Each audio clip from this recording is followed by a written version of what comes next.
Japan has said it will impose further sanctions on Russia. The move comes after G7 nations agreed to step up measures to punish Moscow's invasion of Ukraine. Japan will freeze assets of 78 groups and 17 individuals, including army officers in Russia. It will also ban exports to 80 Russian entities, such as military-affiliated research labs.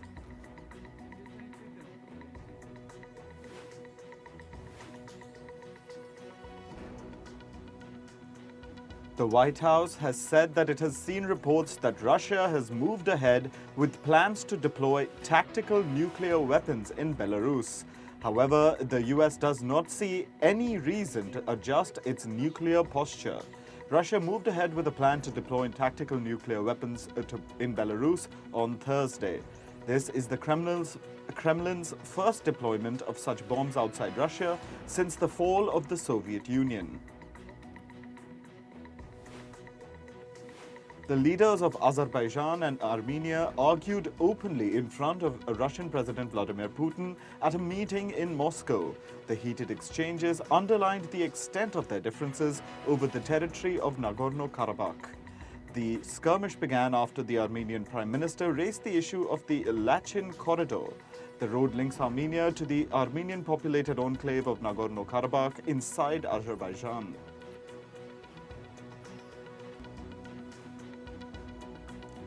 Russia's Wagner group exchanged prisoners of war with Ukraine on Thursday. Video and drone shots show men in uniform being passed from one side to the other at an unidentified location. Zelensky's chief of staff later confirmed that they had secured the release of 106 captured soldiers in a prisoner exchange with Russia. The now released Ukrainian soldiers were captured fighting in the devastated eastern city of Bakhmut. The US has approved a $285 million sale of NASAM air defense systems and accompanying equipment to Ukraine. The development comes as Kyiv looks to strengthen its defenses against Russian strikes. The US issued a statement saying that Ukraine urgently needs to improve its ability to fight against missile and aircraft attacks from Russia. The statement added that the sale would not require any additional US government employees or contractors to be assigned to Ukraine. Former US President Donald Trump continues his attacks on Florida Governor Ron DeSantis, or DeSanctimonious as he calls him. Trump mocked DeSantis' polling numbers on videos uploaded to his social media platform, Truth Social. He said DeSantis' handling of a legal dispute with Disney was a quote-unquote mess. Trump added that he intends to show the fake news how tough a guy he is.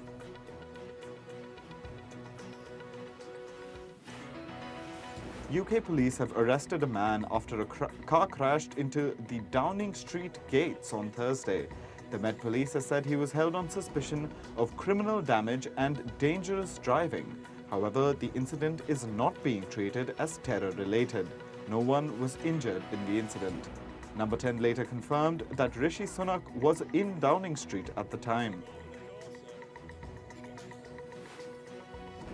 Hundreds of people took to the streets of Bolivia to demand action on sexual abuse allegations against the country's Catholic Church on Thursday. Angry protesters gathered outside two churches in the capital La Paz to demand justice.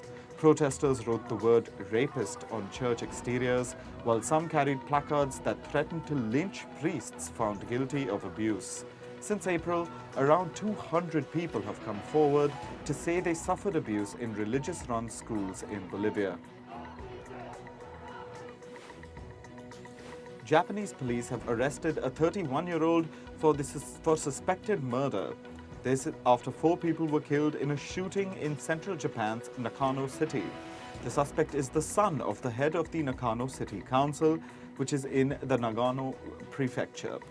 He had holed up in his father's house after allegedly shooting 2 police officers.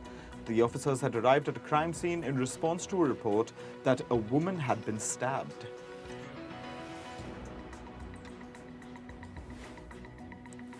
the Patriarch of the Serbian Orthodox Church conducted a service near the Vladislav Ribnica School on Thursday. It's the spot where a teenage boy killed 9 students and a security guard on May 3rd. Thousands turned out in the procession for the Feast of the Ascension service. Serbia is still in shock over the shooting and another which followed a day later. A man killed 8 in a village south of the capital within 48 hours of the May 3rd shooting. Minneapolis residents gathered at a makeshift memorial to mark the 3rd anniversary of George Floyd's murder on Thursday. Floyd, a black man, died after his neck was pinned to the ground under a police officer's knee during a botched arrest. Derek Chauvin, a white officer, was captured on video kneeling on the handcuffed Floyd's neck for more than 9 minutes. Chauvin was found guilty of murder in 2021. Egyptian women who fallen into debt say that the cost of it goes far beyond the financial aspect. They face jail time, then social stigma, and struggle to rebuild their lives. The issue comes amid an economic crisis which has seen Egypt's annual inflation rates soar more than 30%. As many as 60% of the population is estimated to be below or close to the poverty line. South Korea launched its homegrown Nuri space rocket on Thursday. The successful launch comes after it was cancelled a day earlier due to technical glitches. The 3rd flight of the Nuri rocket marks a major step in South Korea's nascent space program. This as the country seeks to become a key player in an intensifying race with its Asian neighbors. South Korea is expecting 3 more rocket launches till 2027. Mexico's Popocatépetl volcano erupted, spewing ash and smoke into the sky. The volcano, known as El Popo locally, is one of the most active volcanoes in the country. Authorities warned that its emissions of ash clouds could affect nearby cities. Residents near El Popo have been put on high alert due to increased volcanic activity. Parts of Spain's eastern regions received rainfall after months of drought. Some villages in the region had not seen rain in the last 6 months. Spanish authorities say that this year's annual rainfall was 28% below average. The downpour brought relief to farmers who were losing their crops to the drought. Meanwhile, Tunisia is also suffering from a severe drought. Several regions in the country have not received rainfall in over 5 years. Farmers are unable to grow crops like wheat, forcing the country to import the grain. To prevent famine, Tunisia will have to import over 95% of its grain this year. In April, Tunisia's water reserves shrank to dangerous levels. The government introduced water rationing across most regions, including the capital city, Tunis. This meant that no water would be supplied to homes from 9 in the night to 4 in the morning. India's western state of Maharashtra continues to face drought. Residents in the region are facing a shortage of clean water. They're risking their lives by rappelling down into wells to collect water amid soaring temperatures. Government authorities have begun a relief drive. They've promised to deliver clean water to the affected villages. Vietnam's Ha Long Bay, a tourist hotspot, is facing a plastic waste problem. Mounds of plastic bottles, cups and cans are piling up on the shores. Plastic waste can be seen floating across the bay's waters. These are the most visible signs of human impact on the UNESCO World Natural Heritage Site. Meanwhile, locals have begun clean-up efforts. Since March, over 3,500 tons of plastic rubbish have been collected from Ha Long Bay. New research has found that the Seine River in France has a high concentration of microplastics. Every year, an estimated 100 to 200 tons of plastic is dumped into the river. The study tested water samples and found that plastic waste in the river was unable to reach the ocean. Instead, the plastic was being disintegrated in the Seine waters.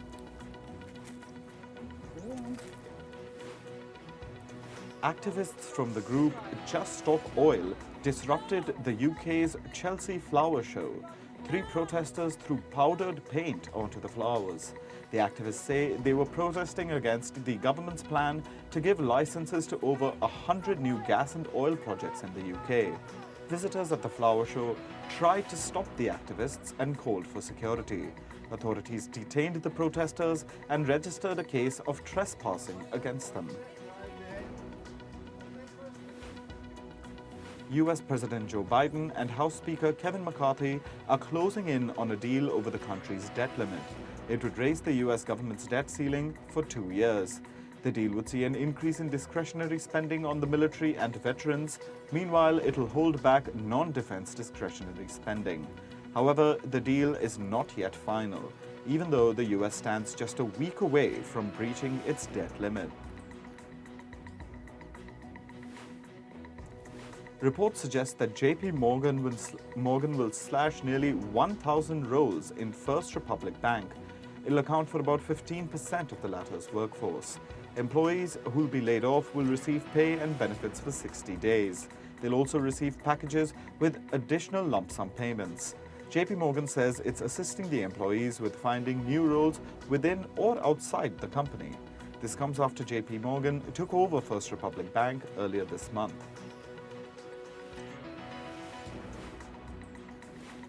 UK-based PricewaterhouseCoopers will remove staff involved in the Australia tax leak scandal. The financial firm will remove these employees from current and future contracts. The employees will be barred from all government work. PwC's Australian unit has been accused of leaking information about the country's new tax measures to corporate clients. US-based chip giant Nvidia's share price surged by 24% on Thursday. Reports say an increasing demand for AI-focused chips have boosted Nvidia's share prices. The surge more than doubled the stock's value for this year. It also increased the chip designer's market capitalization to nearly $940 billion.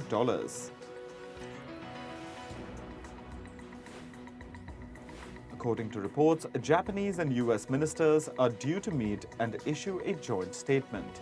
The reports say it will be on semiconductors and advanced technology cooperation. There will likely be a roadmap for the development of next-generation semiconductors. The countries will also allegedly pledge to cooperate in innovations in artificial intelligence and quantum technology. US Commerce Secretary Gina Raimondo and Chinese Commerce Minister Wang Wentao have met in Washington. They discussed issues on trade, investment, and export policies. Reports say Wang also raised key concerns about US policies towards China. This included policies relating to semiconductors, foreign investments, and export controls. Their meeting marks the first US-China cabinet-level exchange in months.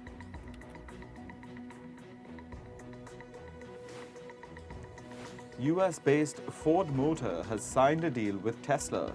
With this deal, Ford will gain access to more than 12,000 Tesla superchargers. This will allow Ford customers to use Tesla's chargers for their electric vehicles. Ford customers in North America will be able to avail these benefits from early 2024.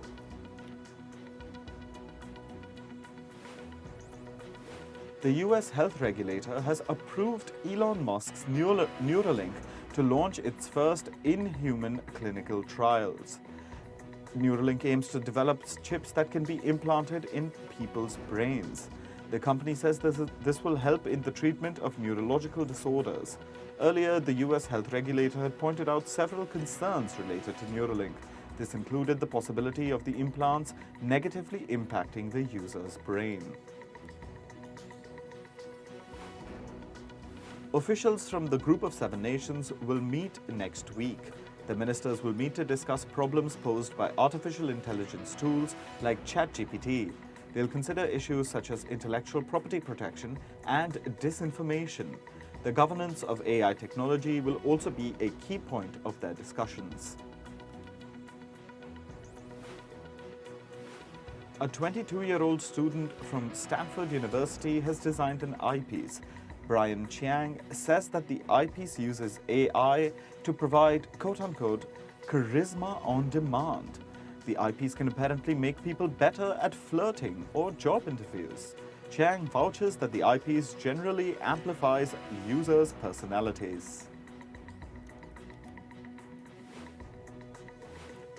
Now let's move on to sports. Indian badminton star PV Sindhu won a thrilling quarterfinal at the Malaysia Masters. The shuttler made a comeback in the third game to beat her Chinese opponent Zhang in a hard-fought match. Sindhu will face Indonesia's Tunjung in the semi-finals on Saturday. In football, Manchester United hammered Chelsea 4-1 at Old Trafford in the Premier League. With the win, Man United have secured a spot in the Champions League. The Red Devils scored first in the 6th minute with a goal from Carlos Casemiro. Anthony Martial then extended United's lead before half-time. Miguel Fernandes and Marcus Rashford scored for United in the second half. Sekira Felix scored a consolation for Chelsea in the 89th minute. Manchester City striker Erling Haaland has been named Footballer of the Year by the Football Writers Association. He was felicitated with the award at a ceremony in London. The Man City forward was recognised for his exceptional performance this season. Haaland has scored 36 times in 35 Premier League appearances this year.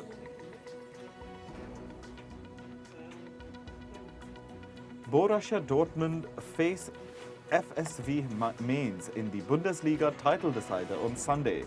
Midfielder Jude Bellingham is still recovering from a knee injury though. He's been ruled as doubtful by the club. This means the midfielder could miss out on Dortmund winning the title after a gap of 11 years.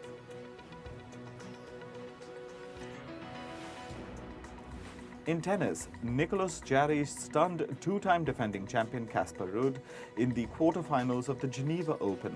After going down in the first set 3-6, Jarry fought back to seal the match. He recovered 7-6, 7-5 in the remaining sets to complete the brilliant turnaround. Jarry will now face Alexander Zverev in the semi-finals. World number 1 Carlos Alcaraz is gearing up for the French Open. The tournament begins on the 28th of May. He's practicing on clay courts to warm up for the much-awaited tournament. With the absence of Roland Garros legend Rafael Nadal, all eyes are set on Alcaraz to clinch his maiden French Open title. In Formula One, Lewis Hamilton dismissed rumors about him joining Ferrari at the end of the season. Instead, Hamilton said that he was very close to signing a new contract with Mercedes. His contract with Mercedes is set to expire at the end of this season. There had been speculation that the 38-year-old could join Ferrari. However, Hamilton backed his Mercedes squad despite having a rough season. In basketball, Boston Celtics beat Miami Heat in Game 5 of the Eastern Conference Finals. Hosts Boston beat Miami 110-97 in front of a packed house. Derek White led the charge for Boston with 24 points. Miami still lead the 7-game series against Boston 3-2, but the Celtics are taking it to the wire.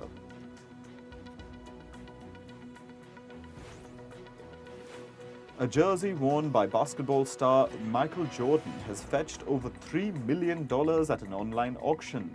The jersey was worn by Jordan during the 1992 Summer Olympics in Barcelona. He was part of the Dream Team, which represented America at the Olympics. The team also included stars Larry Bird and Magic Johnson.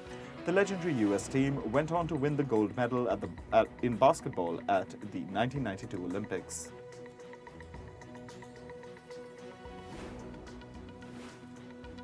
A Nepali Sherpa has scaled Mount Everest for a record 28th time. Sherpa Kamirita broke his own record of climbing Everest the most number of times. After the successful summit, the 53-year-old Sherpa reached Nepal's capital Kathmandu. He was given a hero's welcome. While addressing the crowd, Rita said he had no immediate plans of hanging his boots. He first climbed Mount Everest in 1994. He has summited the peak almost every year since then.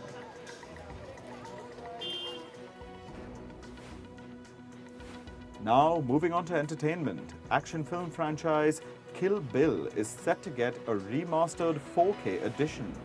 This will coincide with the first Kill Bill film's 20th anniversary at the end of the year. The two-part franchise is directed by Quentin Tarantino. It stars Uma Thurman in the lead role.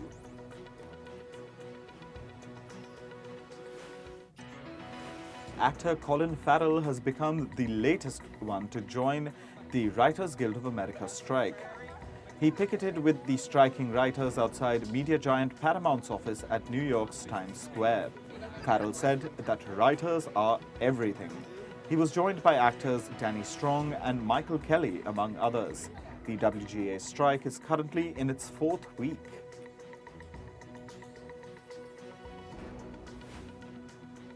Marvel Studios has halted the production on its sci-fi film Thunderbolts amid the WGA strike.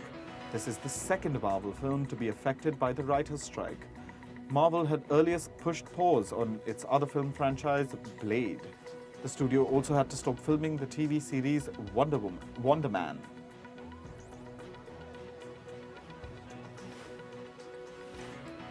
Streaming platform Prime Video has confirmed a second season of the spy thriller Citadel. While the first season had multiple directors, season 2 will be directed solely by Joe Russo. Prime Video also shared that Citadel is its second most watched new original series, ranking behind Rings of Power. Citadel stars Priyanka Chopra Jonas and Richard Madden.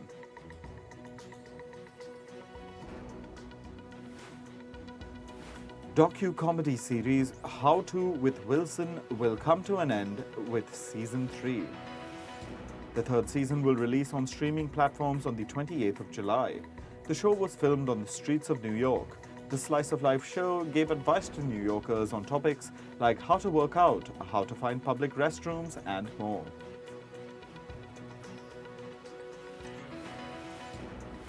Film executives at this year's Tribeca Festival will play a fundraising soccer tournament in New York. The tournament will be held on the 10th of June at the Brooklyn Bridge Park. The game is held annually by the organization NY Fest. It will help raise money for underserved youth in New York. Brazil's indigenous lands rights protesters held a demonstration at the Cannes Film Festival. The protest was led by the official delegation of the Portuguese-Brazilian film, the Buriti Flower. The delegation was dressed in traditional clothes. They held a banner that read, "The future of indigenous lands in Brazil is under threat." The protest was aimed at a law proposed by Brazilian lawmakers from former President Jair Bolsonaro's party. It would limit the constitutional rights of the indigenous people over their historical land.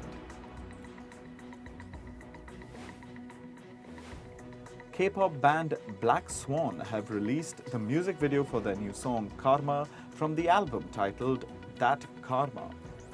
The 4-member girl group filmed the song in the Indian city of Bhubaneswar. With this, the band is making a return to the music scene after 2 years. K-pop star Aura has recreated Indian music composer Bappi Lahiri's song Jimmy Jimmy. This is the first time that the Korean singer has sung in Hindi. He said that the collaboration exemplifies his deep admiration for Indian music. Bappi Lahiri's song was first released as part of the original soundtrack of the film Disco Dancer in 1982.